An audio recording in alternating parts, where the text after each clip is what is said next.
Free बीज की बाढ़ सी एक प्रकार से आ गई है पूरे देश में। मेहनत करके महीने में 2,000-3,000 रुपया कमा रहे प्राइवेट सेक्टर में काम करके, तो उनको कहीं ना कहीं आप मनोबल को कम कर बिल्कुल रहे हैं। आप किसी को बिना काम किए, लेकिन अब मेरा सवाल यह है कि आप हेमंत सरकार के कुछ मुद्दों का समर्थन भी करते हैं और करना भी चाहिए। एक विधायक को ऐसे भी अगर सरकार कोई बढ़िया काम करती है तो सिर्फ इसलिए नहीं कि आप चूंकि उनके साथ नहीं है या उनके विपक्ष में है तो आप उनकी बुराई कीजिए। अगर वो कोई काम सरकार बढ़िया काम कर रही है तो उसकी प्रशंसा होनी चाहिए।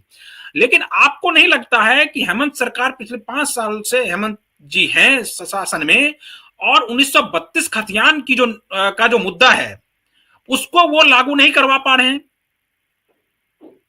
देखिए सरकार को मालूम है कि कुछ मुद्दों को अगर जिंदा रखें तो राजनीति ठीक ठाक हो जाती है।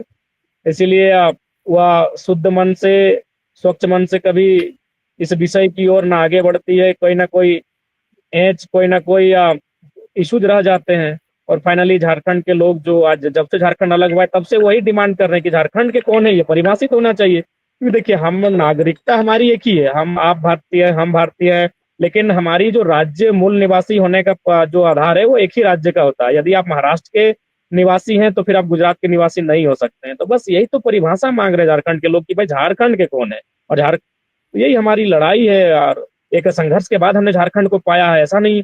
देखिए बाकी जो राज्य हैं उनका बंटवारा बहुत सरल तरीके से हुआ है, लेकिन हमारा सरल तरीके से बंटवारा नहीं हुआ है।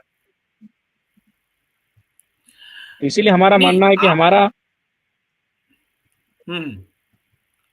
इसीलिए हमारा मानना यही है कि इस राज्य के बनने का उद्देश्य क्या था, ये राज्य बना क्यों था।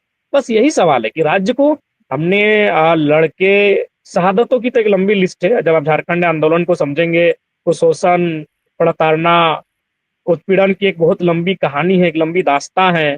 तो उस दास्तां को हमने सहकर एक राज्य लिया है। तो क्यों लिया है? अगर हमारे राज्य लेने के बाद भी वही लोग राज्य को चलाएंगे जिनसे हमने लड़कर झारखंड राज्य लिया है, तो फिर राज्य के लेने और अलग करने का कोई उद्देश्य ही नहीं था। तो इसलिए हम चाहते हैं कि हम भी आज कई वर्षों की नहीं, हम लोग शताब्दियों की लड़ाई लड़ते लड़ते अब थक चुके हैं। हम चाहते हैं कि युद्ध का विराम हो और झारखंड के लोग जो अपनी सारी मैंने यहाँ के लोगों ने अपना जीवन देने के साथ साथ अपनी खेत खलिहान भी उद्योगों को दे दिया है, तो कम से कम वहां उनके साथ न्याय हो और शांति के साथ झारखंड के लोगों को जीने के लिए छोड़ दिया जाए। अच्छा ये बताइए, आप एक युवा हैं और सबसे कम उम्र के, शायद मेरे हिसाब से सबसे कम उम्र के आप विधायक हैं झारखंड विधानसभा में। 2024 में सबसे कम उम्र के हैं। इससे पहले के सत्र में हमसे भी युवा थे, 1-2 साल कम, लेकिन उसमें तो अम्बा प्रसाद भी थी और भी बहुत सारे लोग हैं। लेकिन मैं 2024 ये कह रहा हूं, में हाँ, मेरा सवाल ये है आपसे कि आप फ्री बीज जो जिस प्रकार से फ्री बीज पूरे देश में, ये नहीं है कि सिर्फ झारखंड सरकार हो, दिल्ली की सरकार हो या फिर यूपी हो, महाराष्ट्र हो, कहीं भी पूरे देश में हर जगह फ्री बीज की बाढ़ सी एक प्रकार से आ गई है पूरे देश में।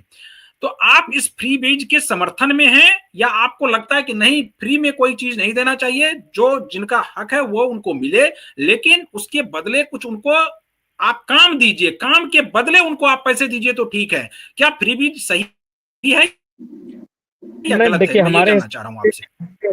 से हेल्थ फैसिलिटी फ्री होनी चाहिए, एजुकेशन की फैसिलिटी फ्री होनी चाहिए, जस्टिस फ्री में मिलना चाहिए।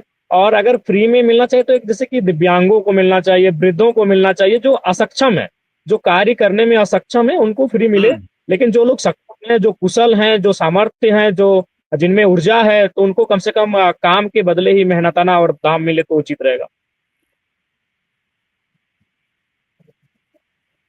तो आप महिला सम्मान योजना के पक्ष में हैं या खिलाफ हैं?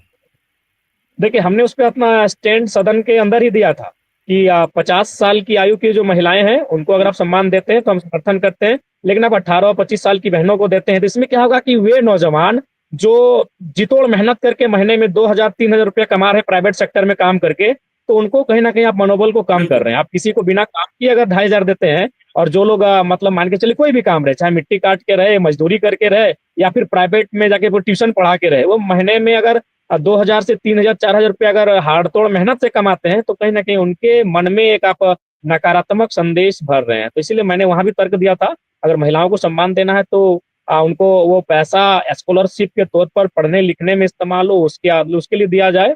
और मैंने कहा था कि 50 साल की जो महिलाएं हैं, माताएं हैं, आप उनको अगर ये सम्मान देते हैं तो ठीक है। उसके बाद भी देखिए, अगर आपने सम्मान दिया तो अभी आगे झारखंड का आप सर्वे कीजिए, जो वृद्धा पेंशन है वो 4 महीना से बंद है, जो विकलांग पेंशन है वो 4 महीना से बंद है, जो रसोइयां हैं, पोषण सखी हैं, जल सहिया है, स्वास्थ्य सहिया है, उनका पेमेंट बंद है। तो अभी जब भी गांव में जाते हैं तो किसी को कटौती करके अपने वोट बैंक के लिए अगर दे रहे हैं तो ये कहाँ तक उचित है।